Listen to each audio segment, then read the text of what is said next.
মাননীয় অর্থমন্ত্রী কিছুক্ষণ আগে জাতীয় সংসদে মহান জাতীয় সংসদে বর্তমান সরকারের প্রথম এই 5 বছরের নতুন সরকারের প্রথম বাজেট প্রস্তাবনা দিয়েছেন। সেখানে আমি উপস্থিত থেকেছি। তবে আপনাদের সাথে ইমিডিয়েট রিঅ্যাকশন দেওয়ার জন্য আমি এখানে এসেছি। আপনারা কষ্ট করে এখানে এসেছেন, তার জন্য আমার পক্ষ থেকে এফডিসিএর বোর্ড অফ পক্ষ থেকে 3 কোটি ব্যবসায়ীর পক্ষ থেকে আপনাদেরকে আন্তরিক অভিনন্দন জানাচ্ছি।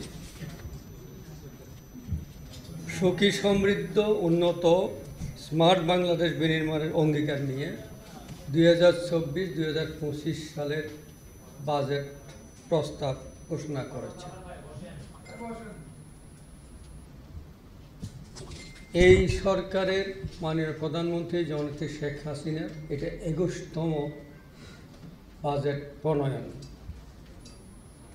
এই যে একটা সরকারের ধারাবাহিকতায়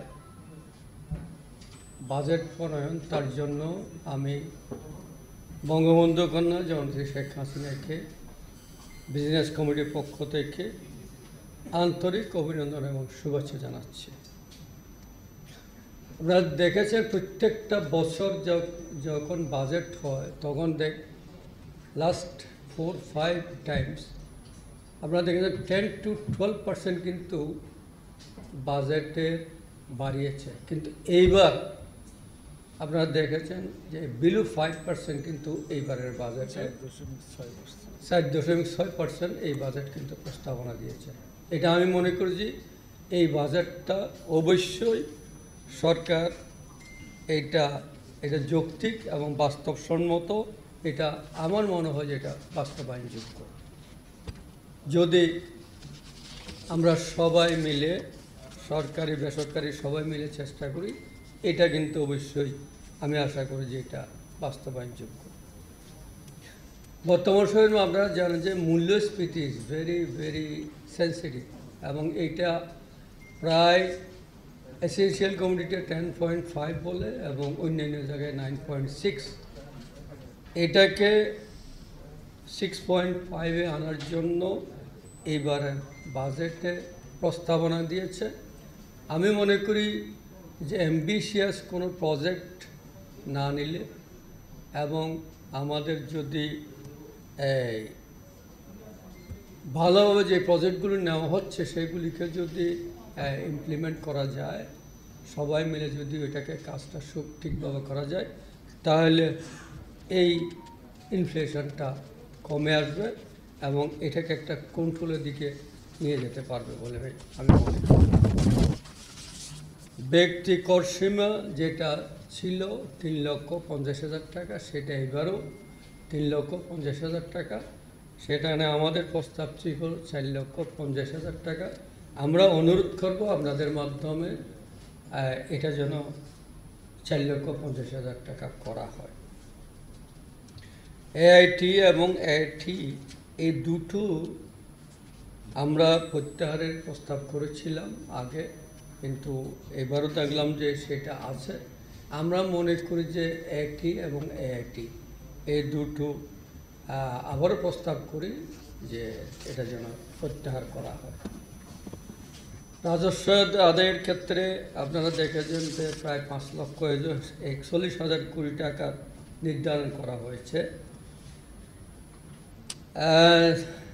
যা আদায় কঠিন বলে আমরা মনে করি। তবে কঠিন হবে না যদি না ট্যাক্সের নেট বাড়ানো যায়।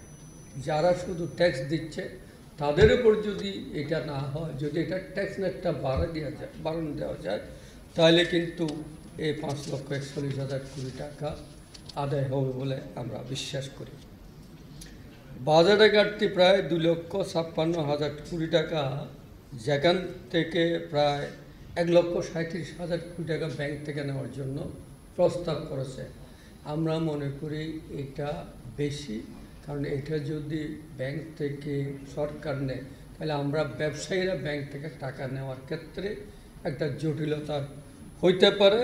তা আমি মনে করি যে আমরা লোন পেতেও তো কষ্ট হবে, আমি মনে করি এটা একটু যদি দেখে এখানে যদি বিদেশ থেকে লোন নিতে পারে তাহলে কিন্তু আমরা মনে করি এটা ভালো হবে। তো যাই হোক, এটাই আমার মোটামুটি এই মুহূর্তে আপনাদের সাথে কথা। আমরা কালকে আমাদের মিটিং আছে, ওই মিটিংয়ে আমরা আরও কথা বলবো। আমাদের অ্যাডভাইজাররা, আমাদের বোর্ডেরা যারা আছে, বোর্ডের সাথে আমরা কথা বলবো। সবার সাথে কথা বলে আমরা আপনাদেরকে ডিটেল বাজেটের উপর আমরা পরশু 2টোর সময়, শনিবার 2টোর সময় আপনাদেরকে আমরা পুরো ব্রিফিং করব। তবে আমি যে কথাটা লাস্টে বলতে চাই যে বর্তমান বিশ্ব অর্থনৈতিক পরিস্থিতিতে বিভিন্ন সংকটের মধ্যেও হাজার সীমাবদ্ধ এবং প্রতিকূলতা সত্ত্বেও জাতীয় স্বার্থকে অগ্রাধিকার দিয়ে নির্বাচন ইশতেহার অনুযায়ী উন্নয়ন ও কল্যাণমুখী বাজেট দেওয়ার জন্য সরকার সর্বাত্মক প্রচেষ্টা চালিয়েছে বলে আমরা প্রাথমিকভাবে মনে করেছি। এই জন্য আমি বিজনেস কমিটির পক্ষ থেকে সরকারকে ধন্যবাদ জানাতে চাই। ধন্যবাদ।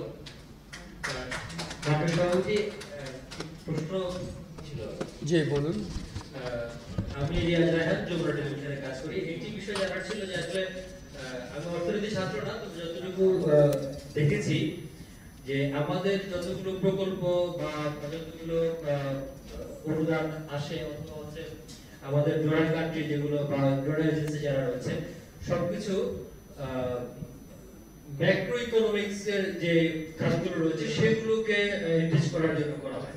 তো আপনার কি মনে হচ্ছে যে এই বাজেটে মাইক্রো ইকোনমিক্স কে আসলে ইনভেস্ট করার জন্য বা এই খাতকে আরো সমৃদ্ধ করার জন্য কোন ধরনের ব্যবস্থা রাখা হয়েছে কিনা? Thank you.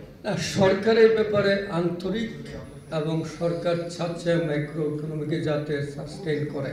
এবং আরেকটা আপনারা একটা জিনিস দেখেন, প্রায় 1 কোটি পরিবারকে সরকার বিভিন্নভাবে সাবসিডি রেটে এসেনশিয়াল কমোডিটি দিচ্ছে, বিশেষ করে তেল, চাল, ডাল।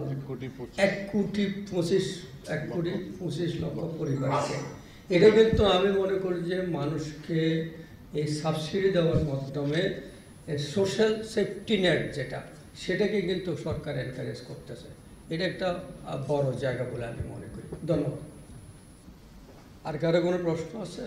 না থাকলে আমরা 2টা শনিবারে বসবো, সেদিন আমরা প্রশ্ন ছিল। আমি জহির রেহান, বিজনেস বাংলা পত্রিকা আছি। তো এবার অর্থনৈতিক অঞ্চলে যেখানে মূলধনী যন্ত্রপাতির উপরে 100% বসিয়েছে, এই এখন তারা যদি করে তাহলে বিনিয়োগ আসলে অর্থনৈতিক অঞ্চলে সরকার চাচ্ছে বিনিয়োগ তারা নিরুৎসাহিত হবে। তো আসলে আপনাদের এই বক্তব্যটা কি আর কি এখন যে আগে ছিল না অর্থনৈতিক অঞ্চলে, এখন অর্থনৈতিক অঞ্চলে তো 0 ছিল, সেখানে 1% ডিটি পোস্ট করেছে। তবে অর্থনৈতিক অঞ্চলে আরেকটা জিনিস যে ট্যাক্স করার সময় যেটা 15% ব্যাট নিচ্ছে রেজিস্ট্রেশন, সেটার জন্য আমরা কথা বলেছি। আমি মনে করি যে অর্থনৈতিক অঞ্চলগুলিকে আরো ফ্যাসিলিটেট করা দরকার। ইপিজেডের বাইরে 1% আগেতেই ছিল। ইপিজেডের বাইরে কিন্তু 1% আগেও ছিল। না, ইপিজেডের বাইরে 1% তো আগেই ছিল। এখন 10 ইয়ার্স কিন্তু ট্যাক্স হলিডে আছে, ওখানে কিন্তু অনেকগুলি সুবিধা আছে এবং ওখানে আপনার রেগুলেটরি বোর্ডের যে সমস্ত ইলেকট্রিসিটি, গ্যাস, ওয়াসার ইত্যাদি ইত্যাদি কিন্তু ওখানে পাবে। এবং আলটিমেটলি আপনি কিন্তু এই ভেজা ছাড়া, ইকোনমিক জোন ছাড়া আপনি কিন্তু বাইরে ইন্ডাস্ট্রি করতে পারবেন না। এখানে আলটিমেটলি এখানে সুযোগ দিতে হবে এবং আমি মনে করি এখানে সুযোগ দেওয়া উচিত বলে মনে করি। ধন্যবাদ। 1% কি এই বাজেট দিয়েছেন আজকে? এটা যেহেতু আপনি বলেছেন, আমরা এটা আলোচনা করব, আলোচনা করে আমরা শনিবার এটা বলবো।